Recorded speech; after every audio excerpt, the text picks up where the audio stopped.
차오르네.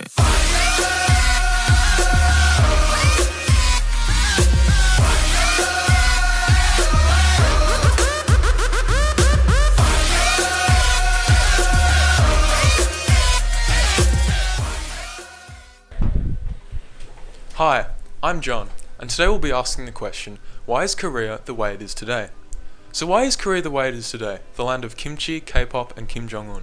What is the reason behind the starkly contrasted state of North and South Korea today?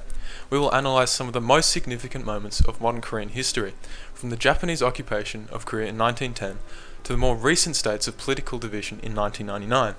The state of Korea today is mainly due to the conflict between Sino-Soviet and American-led West political ideology, as well as differing domestic policies.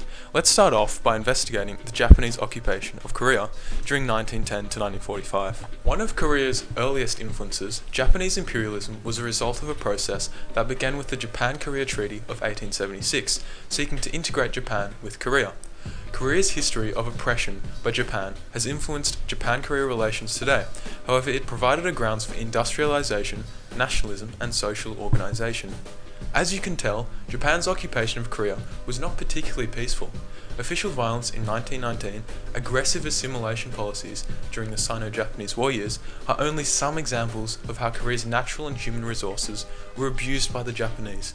Korea today is a result of the repairing of Korea's peninsula and the repatriation of their people. Significantly, Japan's rising military needs were met by heavy industrialization in Korea during the war years of 1937 to 45. Japan's rapid weakening after fighting in the Pacific and further surrender led Korea to become separated into two occupation zones. We'll have a look at this later. In terms of Japan-Korea relations, particularly important is the issue of Japan's use of Korean women as sex slaves or comfort women, which had influenced the tone of Japan-Korean relations until 2015, when the issue was formally addressed. Korea and Japan reached a high point in relations, with Japan donating 1 billion yen to Korea and issuing an apology to the victims.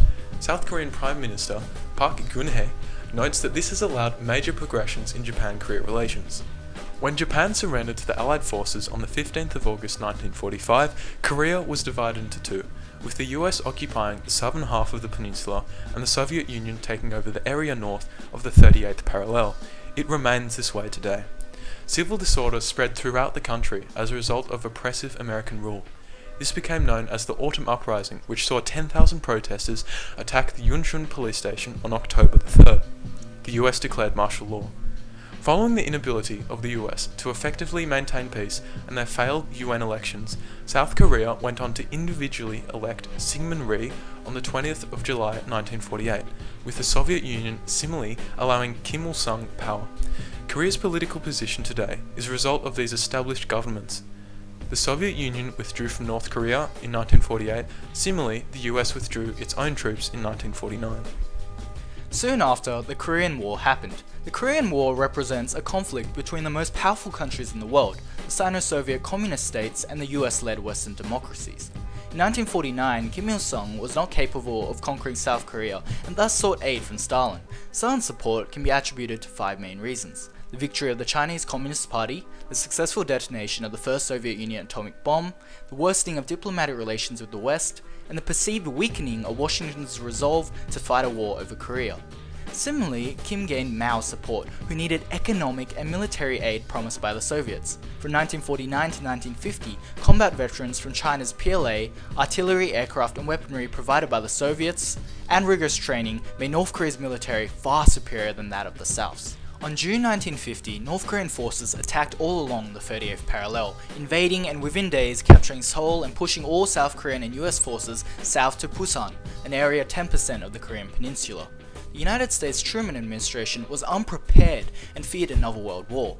However, recognizing the need of a non-hostile Korea for the security of US-occupied Japan, and importantly, to counteract communist power in the East, as well as prevent a chain reaction of communist aggression elsewhere, the US decided to intervene. On June 25th, the UN Security Council unanimously condemned the North Korean invasion, and under Resolution 83, member states provided military assistance to Korea, escalating a civil war into an international conflict between the communist states and Western democratic nations.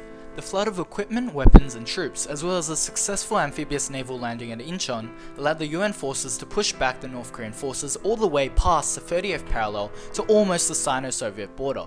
The US decided to cross the 30th parallel in order to destroy the North Korean forces and not merely drive them back across the 30th parallel. At the Sino-Soviet border, General MacArthur even considered invading China in order to destroy despots supplying the North Korean war effort, decisively blunting communist expansion. However, China intervened, sending in the People's Volunteer Army on 25 October 1950, supported by Soviet aircraft and equipment.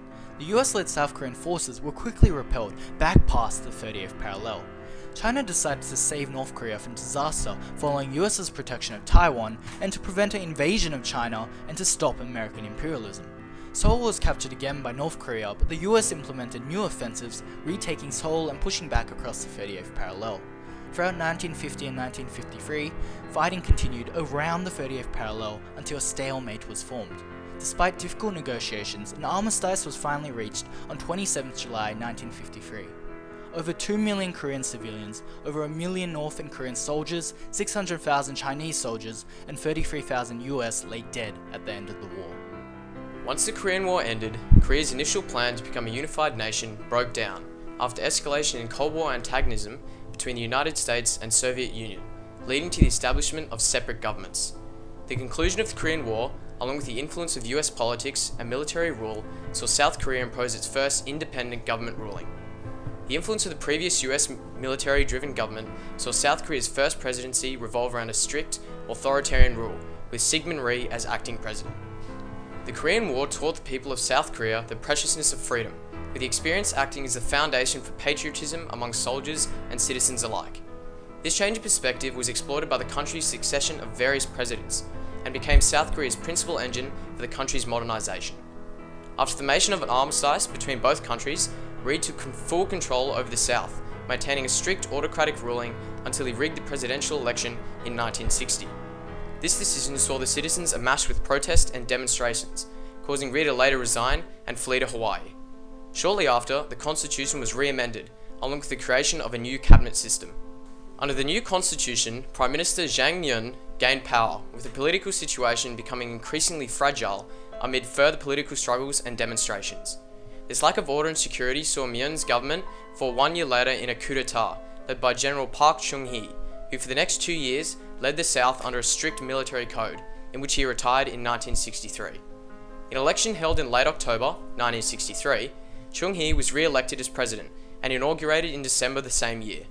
His regime implemented what was known as the modernization of the fatherland, a 5-year economic development policy that saw South Korea thrive by exploiting an export-oriented policy.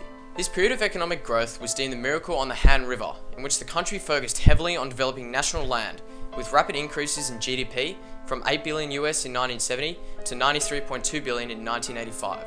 However, after Park's assassination in 1979, various leaders such as Chun Doo-hwan and Roh Tai-woo took control, maintaining a strong focus on economic stabilization while reinstating democracy throughout the country.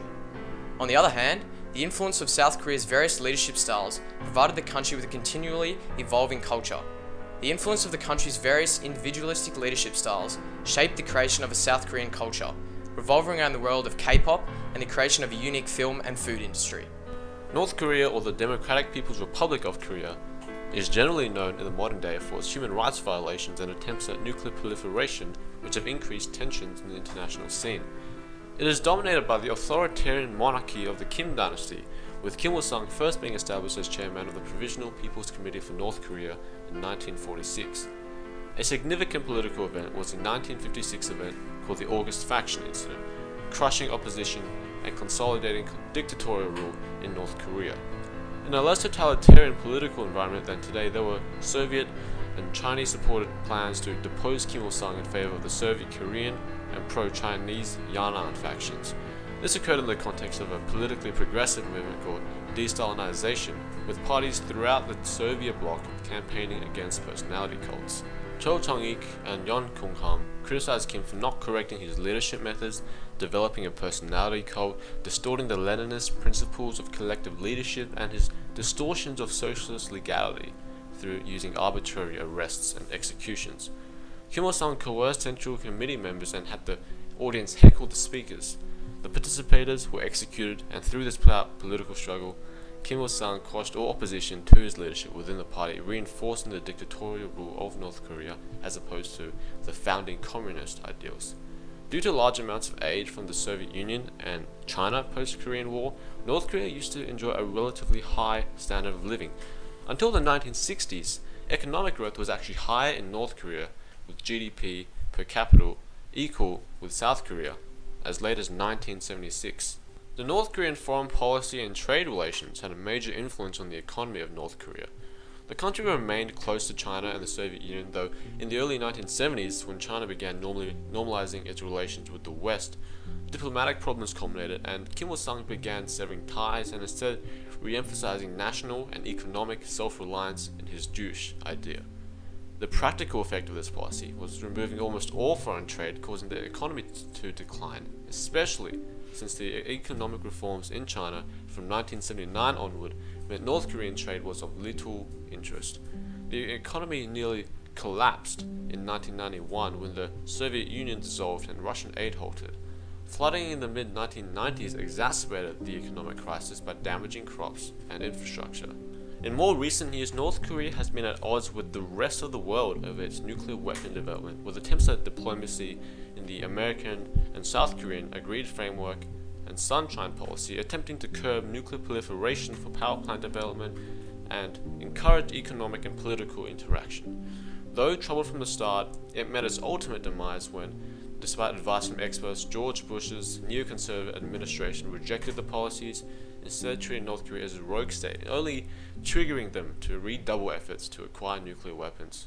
The incompatible political ideologies imposed on the two states in the Korean Peninsula have created conflict and tension in the region. The international tension between communism and democracy is the root of the distrust and lack of cooperation between the two nations. Since the Korean War, the two major external influences on the Korean Peninsula were China and the United States. China became involved in North Korea to create stability and prevent a US-controlled Korea. The goal of their actions was to increase the national security of China. The US became involved so that they could maintain a military presence in the area to allow them to have a sense of control in Asia. They also wished to prevent the spread of communism and protect the US-controlled Japan. Since the Korean War, there have been many attempts at reconciliation. However, not all ended positively. For example, the 1972 North-South Joint Statement required a lack of external influences on the peninsula. The United States' involvement with the South led to increased conflict and tensions between the two nations. More recently, the breaking of the 1992 Declaration of Denuclearization and the 1994 Geneva Agreed Framework between the United States and North Korea by the North, by continuing their nuclear program, increased hostility and tension between the North and the South. Although the two nations have a shared history, their conflicting ideologies and international relations have created a lack of cooperation and conflict between them. The differing political structures and contrasting attitudes towards unification and foreign policy have made cooperation difficult. So today we've investigated Korea. We've looked at Japanese imperialism, the division of Korea, and the development of South Korea and North Korea themselves. Ultimately, the state of Korea is due mainly to the conflict between Sino-Soviet and American-led West political ideology, but also differing domestic policies of both countries. Japanese imperialism, a period of oppression, formed Korea's grounds for industrialization, nationalism, and social organization. However, the defeat of Japan left a destabilized Korea, contributing to the political conflicts soon to occur. The division in Korea began when the Cold War powers produced two different governments. This division was cemented through the bloody and bitter international conflict of the Korean War.